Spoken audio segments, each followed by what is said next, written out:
Hello there guys, Aaron China here for Forever Football, your Doncaster Rovers channel. We got a lot of stuff to get through in today's DRFC Daily Reports. We're going to be talking about Joe Wright and why he's been a bit of a risk to come back very early. We also have John-Jules. We have a bit of news on the injury, and we don't have the timeline yet, but we do have the actual sort of what's happened with the hamstring. Also, AJ Greaves sharing his debut and sort of the reasons why he's so excited and why Moore's excited about his future. And also we have a quick look about the Sheffield Wednesday links, because as usual, once again, our manager is linked with a bigger job. I'm going to go why I think he won't take it, and I'm going to go over the reasons why I think he will stay with Rovers. So make sure you like, comment, subscribe for more. Click the notification bell so you never miss another YouTube video, guys. Big videos coming at the end of this week. Friday we're going to have our preview of the West Ham United match in the FA Cup. Saturday we're going to have the watch along and the match review on the day, on the afternoon. Saturday 3 o'clock kickoff, so we'll be online with the live watch along about 1:50 PM, 10 minutes before the team news kicks off as per usual. And we're going to go through all of that in this weekend. So before we get into the weekend stuff and sort of starting to have a look at West Ham, we have to have a look at the stories that are dominating the headlines today. And this starts off with Darren Moore and Sheffield Wednesday. Now, yeah, we're in that situation again, aren't we? We are in that situation. It's like a flaming repeat. It's like being on deja vu. It's a repeat. And again, the managerial links have repeated, just like Darren Moore's link with Barnsley in the summer, or around the time when Barnsley were looking for a new manager, before, of course, Valentin Ismail came in. Now we have the links with the Sheffield Wednesday job. Of course, are under the caretaker manager at the minute. Tony Pulis has already gone.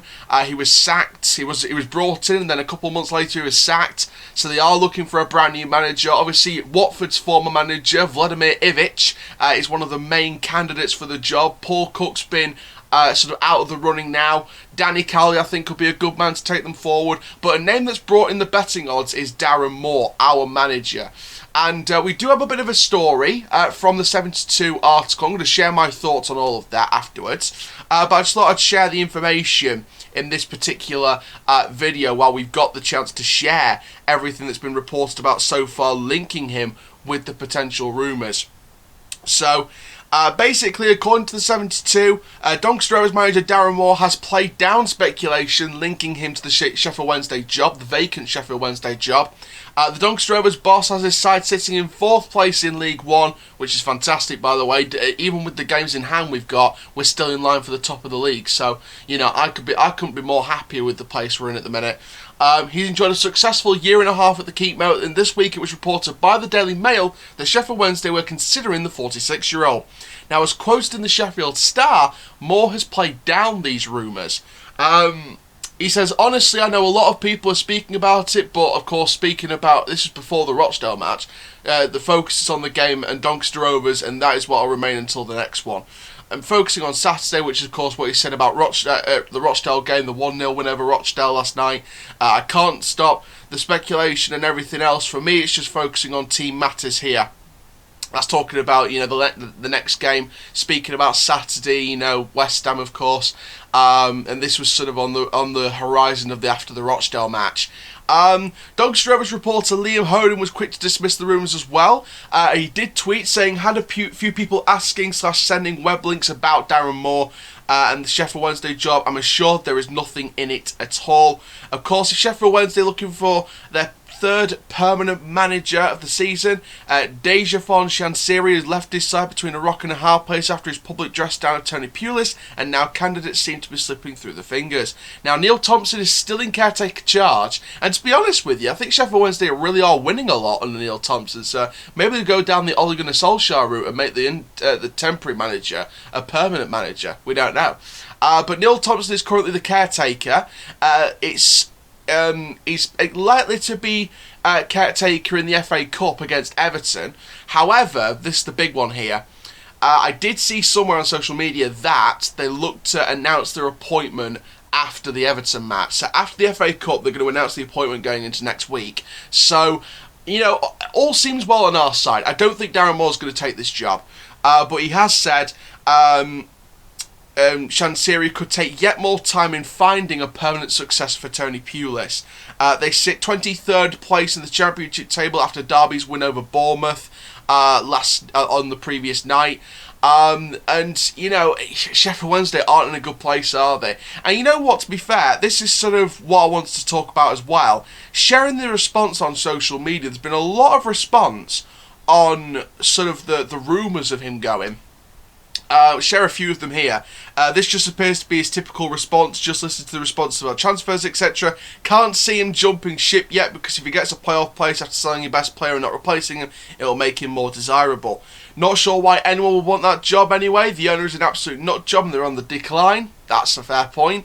An ideal opportunity for the club to make a clear hands-off message as we're on course for promotion. I'll not hold my breath. So there's a lot of fans that are sort of not holding their breath but not counting their chickens just yet. Well, that's just made me a tad nervous. Can't see him being here long term if they continue to work miracles with a paper-thin squad. He could have ended the speculation. He doesn't exactly commit, even if you're looking at it. Even if Wednesday are not the club he goes to, he doesn't look like he'll be there long term. Someone actually retweeted the thing and said, I'll take from that come and get me plea. I think if it's the right job comes in the summer, he's gone. I can see why people are worried. And, you know, the sack race, the official website report, the sack race, you know, coming out and saying, should Donny Rovers fans be concerned at the link? Because they did report that the betting odds is now down to 4-1. Today, in fact, it went down to 4-1. And someone replied, nah, I reckon Ian Holloway will take the job. I'd like to see Ian Holloway take the job. I think Ian Holloway's a good character in managing. I think he's said the right things, he's done the right things, he's done what he can at Grimsby. The ownership situation kind of played a factor in him leaving Grimsby. And I feel like Holloway will be a good character for Sheffield Wednesday. Obviously, you know, the former Watford manager, Ivic, is going to be one of the main contenders for the job. I think Danny Cowley's in the mix as well. I don't think Darren Moore's in the mix. As much as Sheffield Wednesday fans would love Darren Moore, I think he's staying at Rovers 110%. He's not going to leave, especially since we're, you know, so close to getting promoted this season. He's not going to leave. And if we do get promoted, then, you know, he's not going to leave, is he? Because he's really working on this project. And it's going to take a bit more time to sort of really nail down on the nitty-gritty and turn this paper-thin squad into a bolster squad for the Championship. So I see Darren Moore being here for the long term, in my opinion. And I think that, you know, you've got to look at Sheffield Wednesday for other candidates, not Darren Moore. But of course, speaking of Darren Moore, he did speak on a few things. And this was on many different things. Now, one of these things is about the risk of Joe Wright and an update on Liam Ravenhill, not transfer-wise, but injury-wise. So on Joe Wright, he admitted it was a bit of a risk. However, he said he would not normally take risks, but felt it necessary to take a chance with Wright due to finding his squad heavily depleted due to other injuries and suspensions. He did say it was a bit of a risk in the Rochdale game last night, but because we needed the bodies, we took the risk and we got away with it. Hopefully there'll be no adverse reactions from this little cameo role. Of course, he did sort of appear as a substitute towards the end of the match, but barely, like a cameo role, like a little barely appearance. So, you know, that's why I didn't really rate him in the player ratings last night in the match review. I didn't think he wasn't on the pitch long enough to give a proper rating. Now, of course, on Liam Ravenhill, apparently he picked up an injury ahead of the trip to Swindon, and he said physio Jonathan Chatfield is working tirelessly to get players back on the training ground ASAP. Liam was in the squad on Friday and picked up a little hip flexor injury. That was another one that went down that was unexpected. He's on the treatment table now, starting his recovery. The treatment table is getting pretty full now, and Chats is working around the clock to try and get them back onto the pitch. Obviously, we know Coppage is out. Gomez is back in training, but it's understood to be a few weeks out before returning to action. And of course, the big bad news from Tyreece John-Jules, and they actually came out and admitted via this article from the Free Press that he'll be out of action for some time with a hamstring injury. Now, they have said they're going to continue the loan spell, so he will continue. They do hope to see him play at the end of the season. However, he's going to be out for some time. We'll get an official timeline in the next probably 24 to 48 hours. But for now at least, he'll be out for some time, but they're not going to cancel the loan spell. He will stay. We're not going to get Ellis Sims. That's one player we will probably link to. He's actually going to Blackpool until the end of the season, so congratulations to Blackpool for that signature. But that is definitely one transfer target completely out of the running now. We can't get Ellis Sims. He's off at Blackpool. He's down on the coast to the end of the season. And overall, hopefully we do get the proper transfers through the door.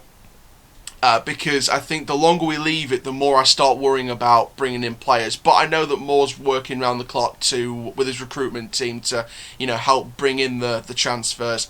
And fingers crossed we do get those signings through. Whoever that may be, we don't know. But it's gonna be a watch. It's gonna be, an interesting situation. But fingers crossed, it all comes out a-okay. So looking through then, just to end this video, we're sort of looking around social media, see if we can find some more responses to things. Here's some response on social media to Liam Ravenhill and obviously the Joe Wright miraculous recovery. Sign some players then, Rovers. I thought they were supposed to have identified targets, says one person on Twitter. Give it time. Moore's not stubborn in the transfer market. He picks the right players at the right time and doesn't, go out spending willy-nilly on players straight away. So, he wants the right people at the right time. So I do trust the board and the manager to bring in the right players. It's just a matter of time. We're not one of these big Premier League clubs that's going to go spend willy-nilly every day. It's going to have to be a risk. It's going to have to be a waiting game. But I do think we'll bring in at least 1 or 2 new players before the end of the window and sort out a few contracts, hopefully, in the future as well. Someone else says, why not cut JJ's loan short given his serious injury? I think that's because they sort of want him to play at the end of the season. Hopefully he will be back by the end of the season. So maybe he will be back, but we'll see with that one. Someone else said, at least Reece James will be back on Saturday. Would be interesting to see how we compare with other teams injury-wise. We do seem to get a lot. That's an interesting opinion, that. Obviously, a Sheffield Wednesday fan Twitter account, the Star Sheffield Wednesday Football Club, said on their live blog about Darren Moore having to speak about the hot seat, and someone said wants job. I personally don't believe that Darren Moore will take the job. I think that Donny's a better club financially and promotion-wise and sort of table-wise than Sheffield Wednesday. Even though we're a division below Sheffield Wednesday, they're on the down, we're on the up. So, I can't rate the club enough for what they're doing at the minute. I can't rate Darren Moore enough for what he's doing at the minute. And I think we'll be all right with Darren Moore. I think he won't leave. He'll stay. He'll stay for the long term when we see we've got a project on our hand in the Championship. Looking at other sort of responses on social media to different things. Obviously, there's been a lot of responses to the future of the position of the managerial position, just in case if he does go to Sheffield Wednesday or some other club. Some other people have reacted to this. They've sort of retweeted the press conference. Someone said, let's be honest, if a Championship club seriously wants him, then he's gone. No idea why anyone reckons he wouldn't be doing the same as McCann if he got the chance. I think that's because Darren Moore's got a lot of respect for this club, and I think that being a former player, I think he can stay at this club and be a long-term manager. Someone else says, just like our signings, he's only temporary. And there has been temporary signings, a lot of loan deals, but it's because we're in a pandemic. It's because financially we need to use loan signings, free transfers, and maybe 1 transfer fee. But again, I'll reference the situation again. Cameron John came absolutely out of nowhere. We can't rule out the right players at the right time. We're only halfway through the window as well. So why would Darren Moore leave halfway through a window? And secondly, why would he leave halfway through a big project to take us into the Championship and maybe even further? So I think people just need to have your own opinions, which is fine, but just rein it in a little bit, because don't jump to conclusions just yet, because I do believe, I've learned from that from experience. I said Whiteman wasn't going, I jumped to conclusions and he's gone now. So personally, Moore isn't going to go. Moore will not stay. Moore won't leave. Sorry, not stay, leave. He'll stay. He won't leave. And I can say that for a fact because Moore has a lot of respect for this club. He's building something at this club with this board. And with the right finances, from getting promotion, from the FA Cup run, we can do some serious stuff. We can absolutely do some serious stuff this season. So, you know, the FA Cup run excites me, the league excites me, the transfers could be matching that this January window, and I think we'll get the right players in. Obviously, Ellis Sims from Everton is now out of our transfer target range. Niall Ennis has gone to Plymouth on an undisclosed 2-3 year deal. So, you know, again, we weren't interested in Ennis again, but, you know, that's another player that's sort of out of our reach now. So we do need to look at strikers. I mean, there's a few good ones in the Premier League. I mean, if you're looking at loan deals, then there's a few good ones in there. Obviously, you know, Sam Greenwood at Leeds United, he's a good young up-and-coming striker. We could have, in terms of centre midfield, we could have gone in for Robbie Gotts again, but of course he's gone to Salford, I think it is. But in terms of strikers, Sam Greenwood from Leeds. I'm sure there's a couple of youth players at Chelsea or Arsenal or the Manchester clubs or Spurs or Liverpool, maybe. So there is potential to see, you know, what we could do in the transfer window in terms of bringing in a striker. But I think Josh Sims from Southampton, he's someone I want to see. Matt O'Reilly on a free transfer for the centre midfield position, he's someone I want to see. And it's going to be a waiting game. We have to be calm, we have to be patient, it's going to have to be a waiting game. But I've got no doubt we'll get the right players in at the right time before February 1st is done. So thank you very much, guys, for watching this DRFC Daily Reports, bringing the latest news and rumours from Doncaster Rovers Football Club. Stay tuned over this week, because don't forget, Friday we've got the match preview for West Ham. Saturday we've got the live watch-along at 1:50 p.m, so stay tuned for that on Saturday afternoon. Kick-off of the game is at 3 o'clock. It's on the BBC iPlayer, so make sure you go and watch it yourselves as well. I'll probably get some kind of bundle. I may actually do an unboxing video with the bundle, the West Ham sort of package bundle that's been delivered, hopefully in the next few days. So I may do a video with that as well. So stay tuned for all of that. And for now, guys, I'm Aaron Chandler for Forever Football, and that, my friends, is full time.